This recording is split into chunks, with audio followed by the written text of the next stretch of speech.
กินทอดน่องไก่ฮ้อนๆนำกันเด้อพี่น้องมื้อนี้จิกินกับข้าวสวยกับข้าวเจ้า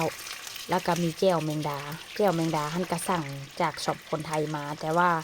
ค่อยก็ต้องได้แบบว่ามาปรุงเพิ่มเพราะว่ามันค่อนข้างจะหวานพี่น้องแต่ว่ากระแซ่บอยู่ได้มันเป็นของไทยแต่ว่ามันหวานโพดค่อยก็เลยแบบว่าเอามาปรุงใส่เครื่องใส่น้ำน้ำปลาใส่เกลือแล้วก็ตำเครื่องใส่ใหม่เพราะมันหวานโพดมันแซ่บอยู่ได้แต่ว่าค่อยบ่มักหวานปานใดว่าจังซะมื้อนี้ค่อยก็เลยได้ว่ามาทอดไก่ทอดมื้อนั่นล่ะเนาะเพราะว่าหมักไว้แต่เมื่อวานนี้หลังจากทอดไก่แล้วก็ที่แบ่งไว้ค่อยก็สิกินแค่2 ตอน2 ชิ้นเพราะว่าก็บ่ค่อยอยากปานใดว่าจังซะมื้อนี้ก็กินข้าวสวยมื้อเช้าเพิ่นกินสุกี้ไปแล้วมื้อเช้าเพิ่นก็มื้อเช้ากินสุกี้แซ่บพี่น้องแล้วมามื้อสวยนี่ก็มาทอดน่องไก่ทอดประมาณนี้8น่องนี่ล่ะเนาะค่อยก็สิกิน2น่อง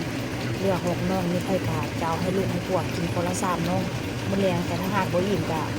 สิทอดไข่ดาวเพิ่มคนละหน่วยพี่น้องเป็นเมนูอาหารเย็นมันเด้อนี่เด้อเพราะว่าอาหารเย็นทั้งส่วนหลายก็จะบ่ค่อยเฮ็ดว่าซั่นซะเพราะว่าหยังมันค่อนข้างจะร้อนค่อยก็จะบ่เฮ็ดแบบข้าวแลงก็มีหยังก็ถ้าหากว่าบ่อิ่มก็จะทอดแบบประมาณว่าเฮ็ดอีหยังที่แบบว่ามันได้กินไวที่สุดว่าซั่นซะค่อยก็จะทอดไข่ดาวบ่ทอดไข่ดาวก็กินแบบว่ากินพวกโยเกิร์ตกินผลไม้ตามเพราะว่าหยังเพราะว่าทันที่ไปเฮ็ดก็บ่อยากเฮ็ดแล้วพี่น้องช่วงนี้จะเป็นจะเข้าหน้าร้อนแล้วเด้อร้อนคักร้อนแน่บางมื้อร้อนก่อนบ้านเฮาพุ่นล่ะบ้านเฮาร้อนมันยังแบบว่ามีเหงื่อมีไข่ได้พี่น้องแต่ว่าทางนี้ร้อนแฮงอันลมพัดมานี่ก็ตักง่ายความร้อนนั่นก็ร้อนแท้ร้อนว่าร้อนแบบอบเอาแท้ว่าแต่พี่น้องทางนี้นะคันหน้าหนาวก็หนาวเกินหน้าร้อนก็ร้อนโพดร้อนโผจักเฮ็ดจังไดก็คือว่าหั่นล่ะเนาะเฮาบ่สามารถกำหนดกฎเกณฑ์ได้พี่น้องร้อนก็ร้อนคักร้อนแน่ร้อนแบบนี้ก็จุดพออยู่บ้านเฮาเนาะ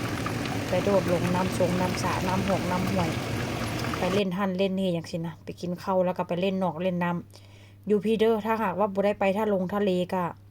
บ่มีบ่อนไปถ้าหากว่าบ่ไปทะเลก็บ่ไปเล่นแบบสระว่ายน้ำจังซี่นะอันนี้ทอดแล้วเด้อพี่น้องค่อยก็จะใส่กล่องไว้ให้ลูกให้ผัวกินมื้อแลง